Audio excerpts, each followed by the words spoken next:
Coming up on this week's edition of NCBA's Cattlemen to Cattlemen. We'll tell you about a positive development in NCBA's fight against one federal regulation that threatens cattle operations. Plus, we'll discuss the outlook for beef exports in 2018. Could we see another record-breaking year?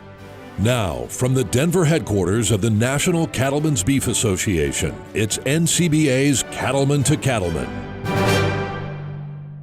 Hello and welcome to NCBA's Cattlemen to Cattlemen. I'm Kevin Ochsner. Cattle producers pride themselves on being good stewards of the land, but their efforts are often hampered by excessive federal regulations. That's why NCBA works every day in Washington, D.C. to defend and advocate on behalf of the U.S. beef cattle industry. And joining us now with an important update on one important regulatory issue is Scott Yeager, NCBA's Chief Environmental Counsel. Scott, thanks for joining us. Thanks for having me, Kevin. You know, there's been some concern about a possible regulatory change that would actually require farms and ranches to report livestock manure data. Can you explain that issue? That's right, Kevin. And this all started last April when the D.C. Circuit Court issued a decision that vacated an exemption that allowed agricultural producers to not have to comply with these reporting requirements under CERCLA and EPCRA. So because of that decision, we estimate that over 200,000 producers across the country will have to report under these new regulations. So Scott, where do we stand on this topic? Well, we've got some good news to talk about. We are in the height of moving forward on our legislative strategy. So we have a bill in the Senate. It's called the Farm Act. It's S-2421, and it has really strong bipartisan support, which we're proud of, which means it has legs to actually get through the chamber of the Senate. And then at the same time, we have a companion bill that was just introduced in the House of Representatives that would effectively do the same thing. So we have bills in both chambers of Congress, and we've had good support on both of those. And we are looking to have a markup on the Farm Act, which is the Senate bill, this week, as well as trying to get this bill included in the omnibus package, which Congress has to pass also at the end of this week. So Scott, is there anything farmers and ranchers can do to actually help push for passage of this legislation? Farmers and ranchers have a very big role to play in how the law can be changed here and how we can get a legislative fix. So pick up the phone, call your congressman or senator and tell them that they need to support the Senate Farm Act and the House Acre Act. Your voice is a really strong component to this process, and without your voice, we're not going to be able to get this thing across the finish line. So please do reach out to your delegation and tell them to support the Farm Act and the Acre Act. Well, thank you, Scott. Thanks, Kevin. And I would just mention one more thing. You can see us on Twitter at Beltway Beef for the latest updates on this issue. And we can help facilitate you getting in touch with your member of Congress or senator by going to beefusa.org. Now, if you'd like to stay up to date on key issues and events from D.C., one way is by becoming a member of NCBA. Members receive the Beltway Beef newsletter, a weekly report straight from Washington that gives an up-to-date summary of top policy initiatives that will impact your business. Joining is easy. Just call 1-866-233-3872, or you can visit the website ncba.org. 2017 was a remarkable year for beef exports, and there's optimism the trend will continue this year. According to data released by USDA and compiled by the U.S. Meat Export Federation, beef exports in 2017 totaled 1.26 million metric tons. That's up 6% from 2016. This was the fourth largest volume on record and the second largest of the post-BSE era. The value of U.S. beef exports reached a record $7.27 billion, up 15% year over year and 2% above the previous high achieved back in 2014. The top foreign customers for U.S. beef last year were Japan, Korea, and Mexico. We recently asked cattlemen and women from around the country to share their thoughts on international trade and why it's so important to our industry. in my opinion, it's probably one of the most important things in the cattle industry today. I mean, when we talk about profitability, if we don't have trade, and we can't operate on the world market.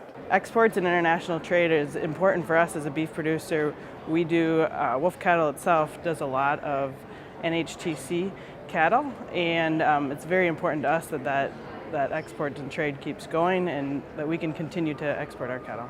We produce 25% of the world's beef with 10% of the world's cattle. We got 4% of the population.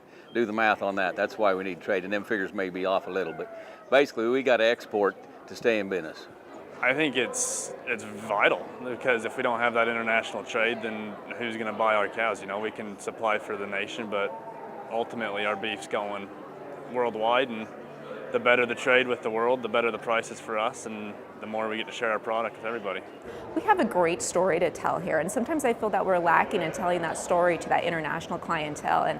And you know, this is a great area to start and to get the word out that we need to focus maybe on presenting a product that international consumers are going to be happy to consume. And that's sometimes a different little bit of a mindset than we've been set up for lately. We have to have international trade because that helps put probably $400 to $500 more in our pocket for every calf we sell. And we're strictly a cow-calf operation down in Florida, so I like for that extra money to go somewhere, and that's why we need the extra trade for that extra value that it adds. Still ahead on NCBA's Cattlemen to Cattlemen, we'll take you inside a Cattlemen's College session that shared tips on importing and exporting live cattle. Plus, a closer look at options for controlling flies that cause stress for your cattle. Stay with us. We'll be right back. Don't miss the 2018 NCBA Legislative Conference in Washington, D.C. It's your opportunity to meet with congressional leaders and federal agency influencers to let them know where cattlemen and women stand on critical issues that impact the cattle business and our way of life. Make plans to be in Washington, D.C. April 10th to the 12th for the 2018 NCBA Legislative Conference. Details at ncba.org. What does it mean to be an American cattleman? It means you have what it takes where it counts. On the inside. At Ritchie, we understand that. It's what's on the inside that defines us. We share the same values: ingenuity, commitment, sense of pride. These are the values that built this country. They're the values that built this company. Ritchie, proud to be a partner to the American cattlemen since 1921. If you're connected with the beef cattle business, then you should like the NCBA page on Facebook. The NCBA Facebook page shares photos, news, and valuable information about the beef cattle industry. You can also follow the NCBA Twitter feed at Beef USA. So stay in touch with NCBA on Facebook and Twitter.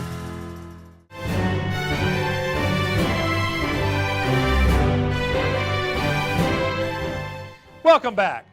NCBA takes great pride in being the premier source of producer education. This is especially evident at Cattlemen's College, which is offered each year at the annual Cattle Industry Convention. Cattlemen to Cattlemen reporter Brad Bulla has more on one of this year's classes that took a closer look at the ways producers can get involved in importing and exporting live cattle. Over the years, Renee Strickland has shipped live cattle to an impressive assortment of countries. I've gotten the first U.S. cattle into Pakistan, into Oman, into the Middle East. I focus on countries where I'm comfortable, warm climate, because I'm from Florida. Central America, Panama, Belize, Honduras, Nicaragua, Costa Rica, South America, Ecuador, Guyana, in the Caribbean, Barbados. Quite a few countries I've gotten into. Renee's hope is that you'll want your cattle to see the world as well. Renee was one of the presenters at a Cattlemen's College session called Adding Value by Crossing Borders, where she shared details on what it's like moving cattle around the globe. The purpose of talking today was to give cattle producers another opportunity, another market that market their cattle that I think can be very lucrative for them. It can be tricky and it needs to be navigated carefully, but it can be very lucrative for a producer, not to mention it's kind of exciting. It's been well documented how exporting beef products increases the value and profitability of the industry. But there is also a growing demand in other countries for U.S. beef cattle genetics for breeding. We've got lovely bloodlines. Everybody needs them. It's not just that we have the most superior in all of our livestock, because we don't necessarily do, but the fact that, they're recognizing the need for new genetics, for new crosses to improve their genetics, and they're looking to us. Trust is a big thing in this business, and the reason I think I've had what success I've had is because people trust me. They come to me and they want a cow that I know is not going to do well in their climate or their part of the world. And we are naive to think that people know everything about our breeds of cattle. They only know the breeds that are in their area, and they're quite different sometimes. It's up to us to be honest with them, to sell them the right animal that's going to do well where they're at so that they succeed and they come back and they want more. Also discussed at this Cattlemen's College session, the benefits of importing live cattle from other countries. If you're looking to buy feeder cattle, don't be afraid to check out another country like Mexico for high-quality animals. For the local feedlots and the local ranchers, it's really the only place they can buy cattle of the same quality and the same size with some numbers. They're by no means better than American cattle, but they're much more durable. You don't have to look after them. They've been background very well.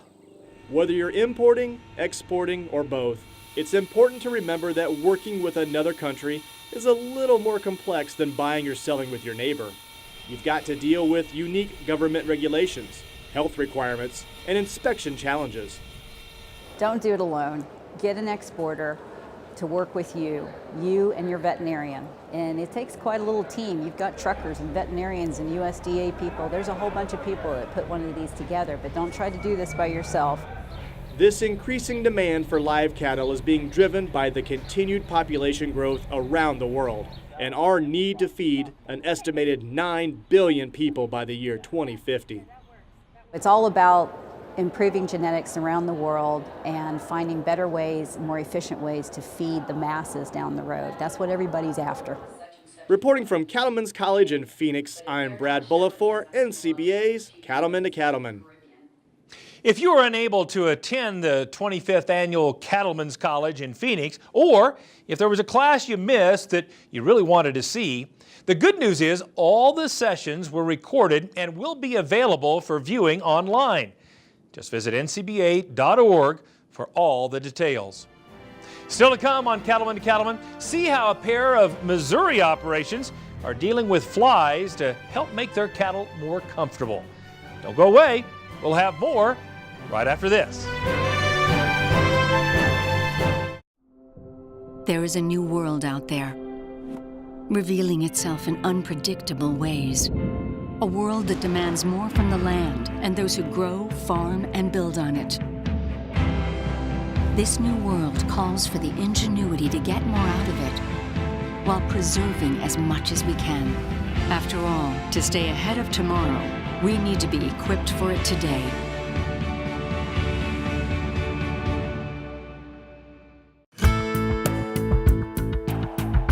I find that the Public Lands Council does a great job in representing my members. Having someone like the Public Lands Council in Washington, D.C. is huge for us. Every time we have a change of administration, we've got a new educational process that needs to take place. And the Public Lands Council does a really good job of that, of sharing kind of the reality of what the ranchers deal with every day to those who aren't that exposed to it. I think PLC plays a great role in helping to inform and help political leaders to understand the nuances that take place on public lands.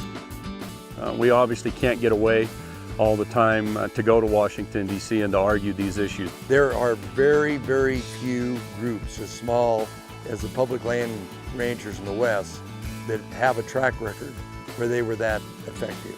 In terms of working with the Public Lands Council, I'll tell you as one senator, I want to work with them, I want to stand with them, and I want to fight for them because they represent the people of our communities.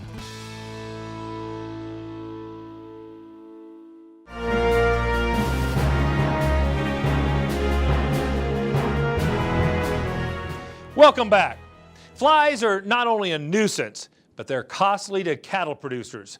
And even though it's said that you can catch more flies with honey than with vinegar, sometimes you need something even stronger. Cattleman to Cattleman reporter Brian Baxter visits 2 Missouri operations that are using unique fly control solutions to keep their cattle healthy and productive. Flies are not only bothersome to cattle, but also to the profitability of an operation. It's estimated that horn flies alone cost North American cattle producers over $1 billion each year. Add in other kinds of flies and you've got a potent threat to cattle production. Well, flies are a problem for many different reasons. When you get out on pasture, it's typically the horn fly that's the problem. And they're doing a lot of things. They're actually removing blood. They're blood feeders, and so they're removing blood off the cow, and so they're having to use that nutrition to replenish the blood versus make milk or meat. And they can also spread some disease. Some Staph aureus is a concern. When you get in confinement, there's multiple flies that are a problem, mostly a stable fly and a house fly. They're also spreading a lot of disease. They're a terrible nuisance, sometimes nuisance to the animals, sometimes just nuisance to the workers. But the biggest concern there is the disease spreading, and then they're slowing down the production. We're there to put beef on calves, and it's going to slow that down. Yeah, if you have a bad fly problem, the daily gains, they decrease, the cows are uncomfortable, conception rates seem to be lower. We started having a lot of problems with flies. Face flies, horn flies, a lot of flies, also horse flies, and even whenever we were grazing, always seemed to be a problem with pink eye, or it's just the cows were very uncomfortable in the summertime. What we're really talking about is cow comfort. So if we can keep these animals comfortable, they're going to gain more weight, more efficiently, quicker, and last thing we need is flies, fighting against that. Scott, a beef cattle producer, and Aaron, a dairy producer, know that by keeping their cattle more comfortable, they'll be more productive and profitable. To accomplish this, they turn to different products from Central Life Sciences to prevent costly problems caused by flies. Fly problems are different from pasture to what we call confinement situations. It makes a difference on whether you're going to use Alticid in a pasture or Clarifly in a feedlot or confinement type situation. Using Clarifly and having more comfortable cows, you take care of your cows and they'll take care of you. And we try to make sure our cows are as stress-free as possible. Cow comfort plays a big role in production and also in public perception of dairy farmers or cattlemen in general. And it really helps our cows maintain a high standard of living. We'll start feeding the Alticid 1st of March, and we'll keep feeding the Alticid till about the 1st of November. We don't have any pink eye to speak of. They keep their condition better, and cows are a lot more comfortable. Whether using Alticid in the pasture or Clarifly in the dairy, both are feed-through products, making them easy to use. And each product targets flies where it counts. So what we're referring to when we talk about a feed-through is this is a product that you can actually put in your feed, in your mineral, your liquid feed, whatever it might be. We're just simply feeding it to this cow. We're putting it in one end so it can be passed out in the other end. We've got to get it into the manure. An old saying is you got to get the drug to where the bug is. So we're feeding it to the animal so that she can put it out the back end. When that fly comes to the manure to lay an egg, you're preventing that egg from becoming an adult fly. Clarifly is unique from the standpoint that it works on the growth part of the life cycle of flies instead of being a pesticide. And by controlling the breeding habitat with Clarifly, we're greatly reducing the potential for a dairy or a feedlot or any other kind of a livestock operation to have flies. We use Clarifly in our lactating cows, maternity cows, and in our bottle calves. And the maternity and lactating ration, it's in a supplemented feed. And then in our bottle calves and the milk replacer. The real key to using a feed-through like Alticid is making sure you get a good consistent intake. And one of the main battles on that is making sure that you have a good mineral product or feed product that the feed-through, such as Alticid, is mixed through evenly. So having something that's done at the mill and pre-mix is half the battle. The Alticid goes in our mineral. It's all pre-mixed in there. And then our liquid Accuration has it in it also. Well, it's real convenient and easy to use. Just open the bag and pour it in the feeder as you need to use it. Since using Alticid and Clarifly, Scott and Aaron are seeing results not only in their cow herds, but also in their profits. Since using Clarifly, we've seen a drastic downturn in the amount or the population of flies that are here on the farm. Neighboring farms like it too, because our problem is not going over to them. Cattle, they're more content, more settled. They're not fighting flies, and they're not aggravated, and they're happier. Happy cows make more money. You can't afford not to use it. Every time you dump a bag of mineral in the feeder, it's money in your pocket. Here we try to spend $1 and try to get $3 back, so I think it definitely has more benefits than what the cost is. I think it's definitely, you see a return on investment pretty quick. Clarifly is a few cents a day, and it doesn't take very much to be able to help, just like Aaron was telling us earlier, to where they can invest a little bit of money and get a nice return back. Bottom line, the more production they can get, the more money they take in. The better lifestyle they have, the better chance that they have to have their operation succeed one generation to the next. Reporting from Missouri, I'm Brian Baxter for NCBA's Cattlemen to Cattlemen. Now, to find out more about Alticid IGR, visit AlticidIGR.com. And for information about Clarifly larvicide, visit CentralFlyControl.com. You can also call 1-800-347-8272 or contact your local feed distributor. Still to come on Cattlemen to Cattlemen, we'll introduce you to a company that provides bulk feed ingredients to farms and ranches all across the U.S. Stay with us. We'll be right back. Say goodbye to your toughest pasture and rangeland weeds for good. Because one product offers season-long control, handles the widest spectrum of broadleaf weeds, and clears the way for increased forage with greater grazing flexibility. So you get more beef per acre at a cost that can't be beat. It's Graze On Next HL herbicide, and if it's in your pastures, plain and simple, weeds won't be. Don't miss your chance to read the National Cattlemen. It's the official publication of NCBA, and it's packed with timely news and information about the issues and events that affect your cattle business. Plus, the National Cattlemen includes producer education, cattle market insights, and more. A subscription is free when you become a member of NCBA. Join now by calling 866-233-3872 or on the web at ncba.org. You're watching NCBA's Cattlemen to Cattlemen, your source for cattle industry information and education on RFD TV. Although feed represents the largest single production expense for cattle operations, producers know how important it is to provide their animals with the nutrition they need through every stage of development. Lane Nordland introduces us to a company that helps producers track down the highest quality ingredients for their rations.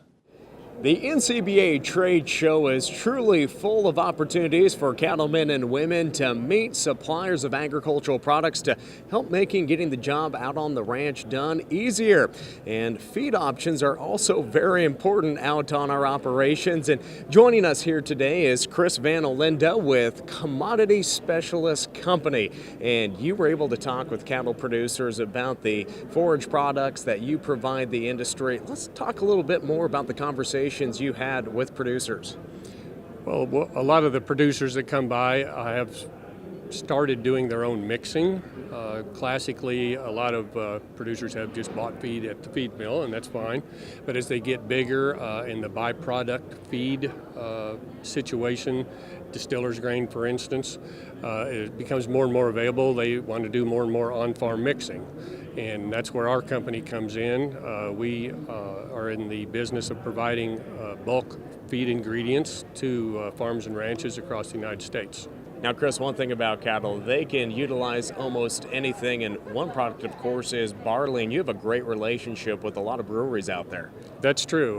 One of the byproducts to the brewing industry in the United States is spent brewer's grain, and our company handles about 65% of all the spent brewer's grain in the country, and that comes from large breweries and smaller craft breweries. So we're kind of doing a sustainable thing there where it's making a full circle, and we're able to use that byproduct back into the cattle industry, whether it be beef or dairy.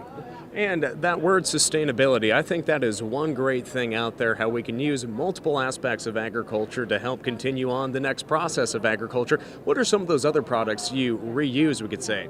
There is the byproduct of the ethanol industry, which is used very extensively in the beef cattle, dried and wet distillers grain.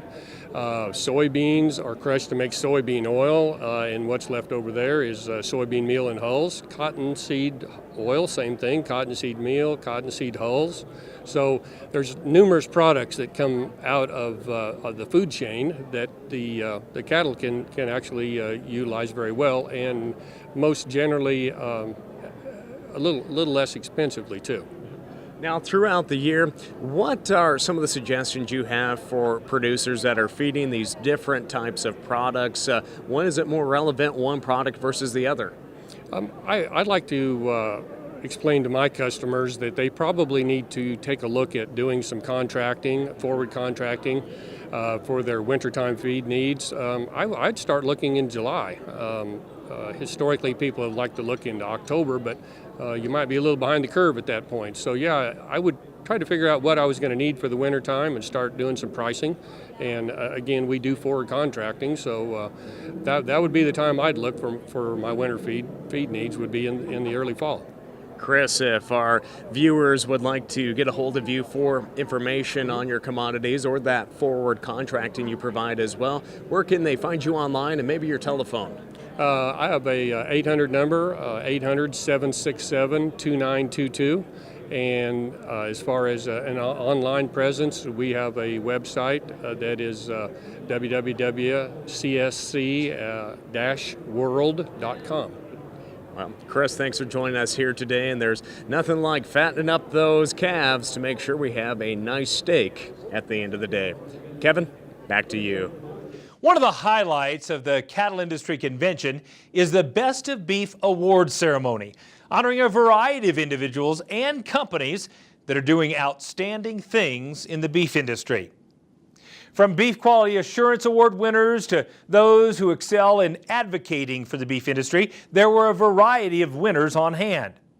Russell Nemitz caught up with one of this year's national winners.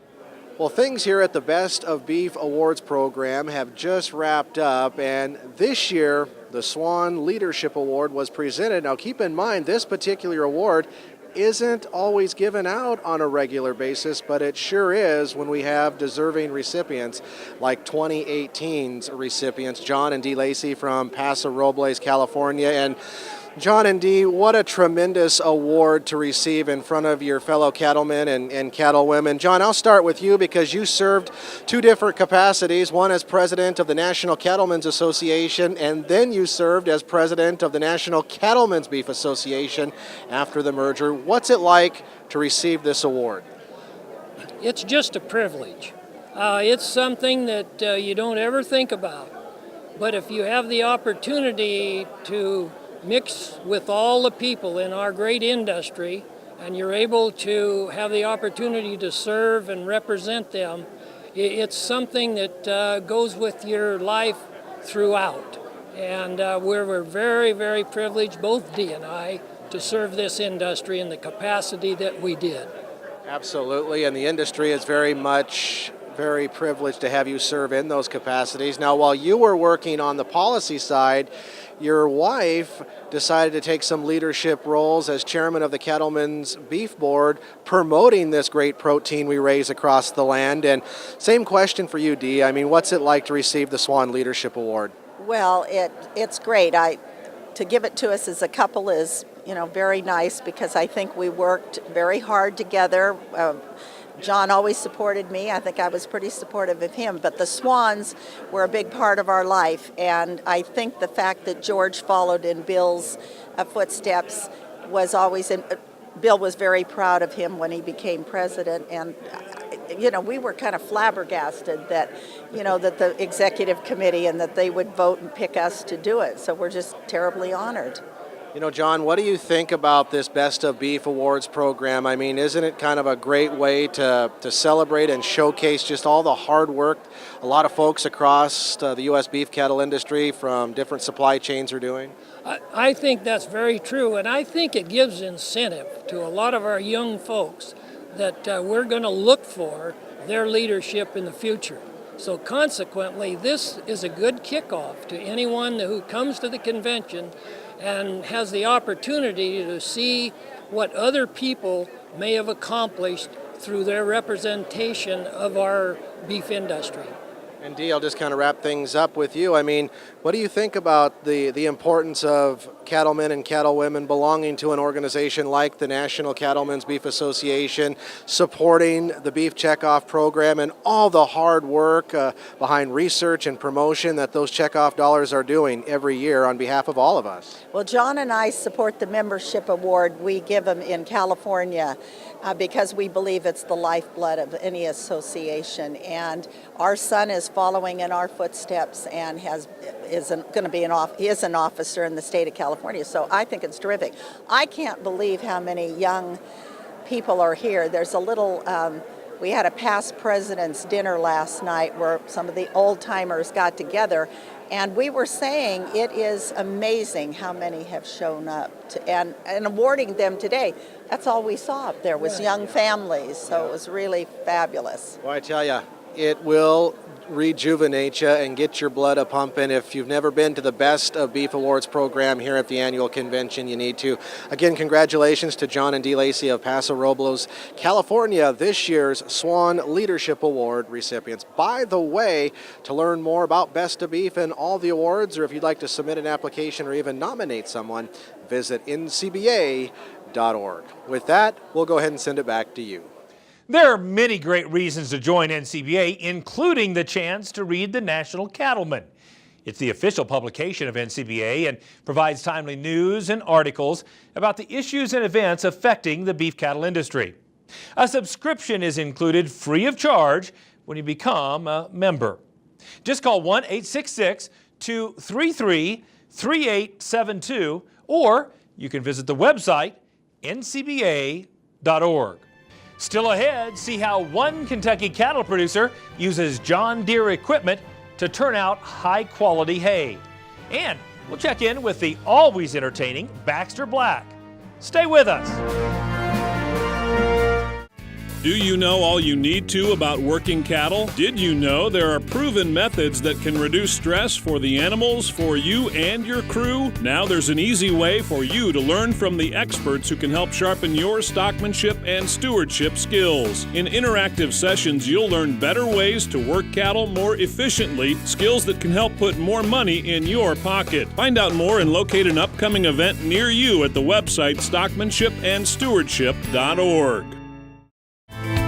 Don't miss the 2018 NCBA Legislative Conference in Washington, D.C.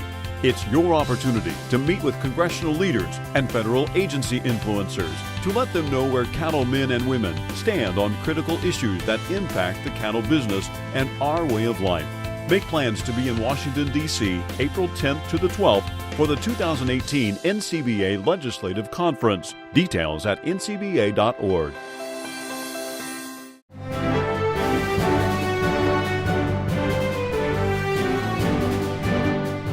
Welcome back. Cattlemen and women are busy people. In addition to taking care of their animals and putting up feed for them, some have full-time jobs off the farm. Cattleman to Cattleman reporter Matt Fleck takes us to central Kentucky, where one farmer has found the right equipment to help him save time and still get the quality hay his cattle operation needs. In the hills of central Kentucky, you'll sometimes find Richard and Molly Medley out checking their cattle together. It's one of the rare times when they can slow down just a bit. Richard works full-time off the farm, but has built his own feeder cattle and hay operation. I've been involved in farming ever since that I was a little boy. The farm that we're actually standing on here is actually, I bought it from my grandfather. And so I've been able to keep it in the family. And one of my goals is to take the ground, grow cattle, produce something to feed people but also be able to grow for the next generation. You know, hopefully we can keep this farm in the Medley family for several years to come. The way we produce feeder cattle is through a backgrounding and stocker operation. During the summer months, we graze cattle primarily on fescue and orchard grass and clover, and in the winter months move into more of a backgrounding confinement type of operation. Typically we buy 600-pound Angus cross cattle and buy them at 600 pounds, and we usually keep them for 120 days and graze them. While this part of Kentucky offers plenty of grazing most of the year, there are times when additional feed is needed. That's why Richard focuses much of his summer on turning out high-quality hay. Quality hay is very important here in Kentucky because of the winter months. You know, we have confinement operations where we feed hay primarily to the cattle after the grass is gone.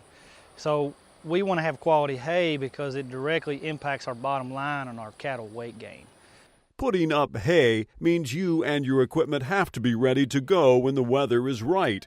For Richard, balancing a full-time job off the farm means he puts a high priority on both speed and reliability when he chooses his tractors and hay machines. I've helped local farmers for many years and drove a lot of equipment. And you know, you want to have equipment that is easy to operate, that's reliable, and when you go to do something, you can get the job done. I also work full-time during the day, so taking care of cattle, if you don't have reliable equipment, can be quite the challenge. You know, we have a lot of rain and a lot of temperate weather, and when we get into hay season, we may only have 2 to 3 hours once I get off work at 5 o'clock to get something done, so we can't afford to have breakdowns. So the kind of tractors that we have here on the farm are, we have a John Deere 6430 Premium, and this past year we picked up a 6105 E-Series tractor. The reason we went with the 6 Series tractors is here in Central Kentucky our equipment has to be very versatile. We need tractors to mow hay, move hay, roll hay, but we also need them to scrape barns. We need them to, you know, go out and just do the occasional pick up the rocks, do just different odd jobs. Another way Richard saves time in the field and gets faster dry down is by cutting his hay crop with a mower conditioner. The John Deere mower conditioner is really an exceptional machine. The cutter bar's got a 3-year warranty, and it's one of the heaviest built cutter bars in the industry and gives really good support. We get a lot of rock in these hay fields and just kind of where we're located, and it holds up really well. The conditioner options, you can kind of do whatever you want, and with the conditioner it's pretty simple. You know, we're here, and even today it's pretty humid, and the conditioner will gain you at least 1 day and sometimes 2 in these humid climates. In years past, Richard bought hay from neighbors, and for a few years he didn't own his own baler. But after working with his John Deere dealer, he added a round baler that works for him. My 567 round baler, I really like it. It's very easy to operate. Like I said, I went for the first 5 or 6 years of my operation without owning a roll baler for the fear of, I don't know how to roll hay. I think it could be difficult. But after a 10-minute session with my dealer, I realized, well, that belief was all wrong. So the ease of operation is just excellent. I mean, it's easy to operate. If you have it set right, it pretty much just operates itself. You just drive the tractor. I mean, it's really great. The 2 features that come to mind on the baler are the mega wide pickup and the cover edge net wrap. The mega wide pickup, the way it's designed, it's a low profile pickup that it almost gives it no option but to take the hay. And the cover edge net wrap is the simplest design on the market, and once people thread it in about 5 seconds, they realize that it's pretty easy to use. Beyond the field, the working relationship Richard has developed with his John Deere dealer has delivered real value in terms of keeping his green gear up and running. One of the main times that comes to mind is Richard had a baler problem there one day, and I think it was about 7 or 7:30 that evening, and I came out and we kind of dissected a roll problem there on the baler, and we got it fixed and squared away and got him back going, so we were happy to do it. Reliability speaks for itself. You know, when you need something, you want them to be there to support you, but the accessibility is just excellent. You know, in today's world, everybody expects you to be very accessible at the drop of a finger, And you know, the good thing about it is, if I need something, he'll be very accessible for me. You know, if I'm working a lot of after hours, a lot of my problems may not occur during the normal John Deere hours. But the good thing is I can drop my dealer a text or drop him a phone call in 10 seconds, and he can usually steer me in the right direction and I'm back going. So, you know, the reliability and accessibility is just excellent. The cattle producers in this area are really, really good to work with. They understand that they might not be the only ones having a problem that day, but they expect some support. A lot of their work is done after hours, you know, 5, 6, 7 o'clock at night, and we're here to support them, and that's part of the job, and that's what we try to do. Whether it's in the hayfields or checking on their cattle, Richard and Molly have an eye on their farm's future, and they aren't shy about sharing their appreciation for the equipment that helps them get their work done time after time. If my neighbor came to me and asked me about equipment, why I have John Deere, I would just have to simply say it's kind of nostalgic, but it's just simply the best. It's my opinion, and I bleed green like a lot of people, but it's reliable and you can actually get the job done. In Central Kentucky, I'm Matt Fleck, reporting for NCBA's Cattlemen to Cattlemen. To learn more about how hay equipment from John Deere can bring value to your farm or ranch, visit the website johndeere.com. Still ahead, it's time for a visit with our good friend Baxter Black. Stay with us. We'll be right back. No matter what job I've got to do, my John Deere 5E tractor can do it all. Whether I'm cutting, moving feed, or building a fence. Using my 5E means my work gets done faster at a price I can afford, and that works for me.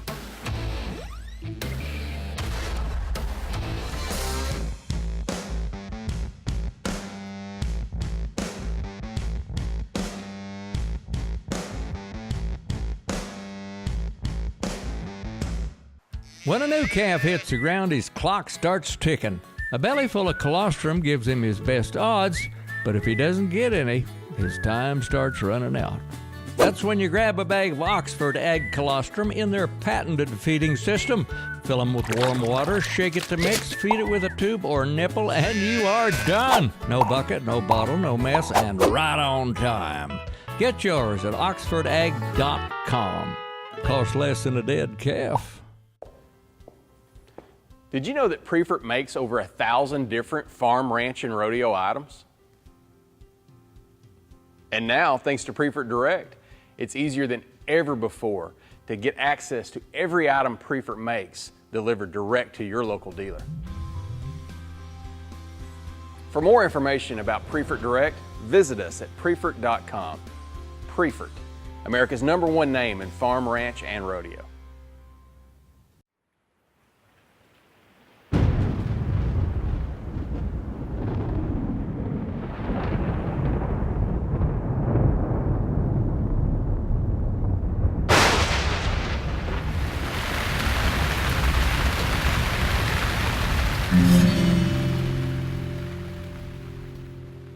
The Big High and Lonesome's a place in my mind, like out from Lakeview to Burns, or up on the Judith, or at Promontory, about where the UP track turns. It's anywhere you feel tiny when you get a good look at the sky, and sometimes when it's a storming, you can look the Lord in the eye. I stood and watched in amazement out on San Augustine Plain while the sky turned as black as the curtains in hell, and the wind come a-chasing the rain. And standing there watching, I felt it, in the minutes before it arrived, an unearthly stillness prickled my skin like the storm itself was alive. And when it hit with a fury. The wind with its saber unsheathed led the charge with the scream of a demon. The storm was baring its teeth, and the thunder cracked and the sky split apart with a horrible, deafening roar. And I felt like a fox in a cage made of bones in sight of the hounds at the door. And the blackness shook like a she-bear, and the lightning blinded the sun, and the rain fell like bullets around me, scattering dust like a gun, and it was over as quick as it started, leaving it peaceful instead, and the only sound was the beat of my heart pounding inside of my head. I took off my hat, too shaken to move, afraid of making a sound. I felt like a man on the head of a pin with nobody else around. But the sun was already sparkling and raindrops still wet on my face. And the big high and lonesome is only God's way of putting a man in his place.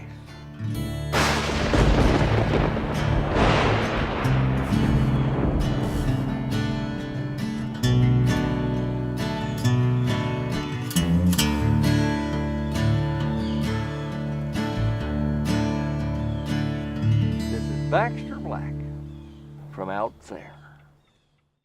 Thanks, Baxter. That's a powerful reminder of our place in this vast universe.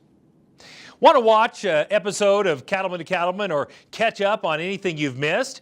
Then visit our YouTube page.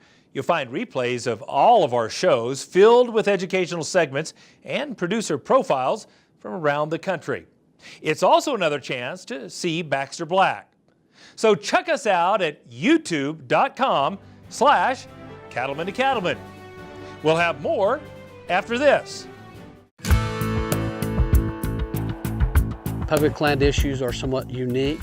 The Public Lands Council is valuable to the ranchers because it's someone out there that's speaking their language. Somebody has to communicate with the agencies, the BLM, Forest Service, Fish and Wildlife. Well, the Public Lands Council has provided incredible information and help, I think, to all members of the Congress. Everything from water rights to endangered species to wildfire to the need to actively manage the lands through grazing. And there's always a new battle coming up. The people on the land know much better what's good for them, their land, and their community than anybody in Washington ever will or ever has. So for them to have someone who is out there helping send their message and helping them keep their industry alive, that's super important for them. There's no way you can really put a value on what they do for us. So having someone in Washington, D.C., a voice for the industry, a voice for public land ranching, such as PLC, Public Lands Council, is huge. Are you concerned about the impact government policies could have on your cattle business? One way to make your voice heard in Washington is by joining NCBA. When you join, you'll have access to key policy updates and insights from Beltway Beef. It's the best way to hear directly from NCBA's DC team. Beltway Beef provides valuable policy information, and it's free for NCBA members. Stay in touch with Beltway Beef. Join now at ncba.org.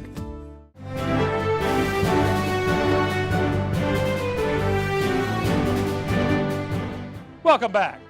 We told you earlier in the show about the Best of Beef Awards, a chance to honor those that go above and beyond to promote and support the beef industry. Lane Nordland caught up to another one of this year's national winners. At the 2018 Best of Beef Awards Banquet in Phoenix during the Cattle Industry Convention and NCBA trade show, multiple aspects of the cattle industry were awarded recognition and leadership scholarships to continue to enhance the livestock industry. And one of those award winners is Mr. Will Mayfield, a cattleman from Tennessee. And Will, you received the Max Dietz Leadership Award, and that is for the chairman of next year's Young Cattlemen's Conference. What does it mean to you to know that you get to lead the next group of YCC leaders, and your leadership is also being highlighted as well? Lane, it's an honor and a privilege to be able to lead that group. And just to be able to establish the relationships with those people from across the country, to know the issues they deal with, and to know how their operations work. And it's been a really honor to be able to do that for another year. Now, with that Max Dietz Leadership Award, it's going to pay your way because it's not cheap to be able to travel the nation, but it's worth investing in leaders like yourself. What did you take away from YCC, and what do you look forward to working with a new class of those YCC members next year? Again, just the people individually, to know those different relationships they have with their industry, with our industry, but also we look at the industry from one end to another and be able to establish a relationship and establish the integration we see in our industry. It's amazing to do, and looking at the policy that they deal with and how it differentiates from what we deal with there in Tennessee, it's just pretty amazing to know and see. And you wouldn't be able to go on this trip most likely without that leadership award. And what would you like to say to the scholarship committees and everyone that invests the time and money into young cattle producers just like yourself? I just plain and simple thank you. It's just an honor to be able to do that once again, and I really appreciate and hope to serve them in the best of my ability. Well, congratulations on your chairmanship of the 2018 Young Cattlemen's Conference. Again, the 2018 winner of the Max Deeds Leadership Award. I'll send it back to you, Kevin. It's time once again for Legacy Photos, as we share with you some great shots submitted by our viewers all across the U.S. Take a look.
Want to see your photo on Cattlemen to Cattlemen? You can submit your favorite shots a couple of ways. Either message them to us on the Cattlemen to Cattlemen Facebook page or email them to c2c@beef.org. Include your ranch or farm name and your hometown, and we may use them on a future episode. Well, that wraps up this edition of NCBA's Cattlemen to Cattlemen. Thanks so much for spending time with us. We'll see you again next week right here on RFD TV.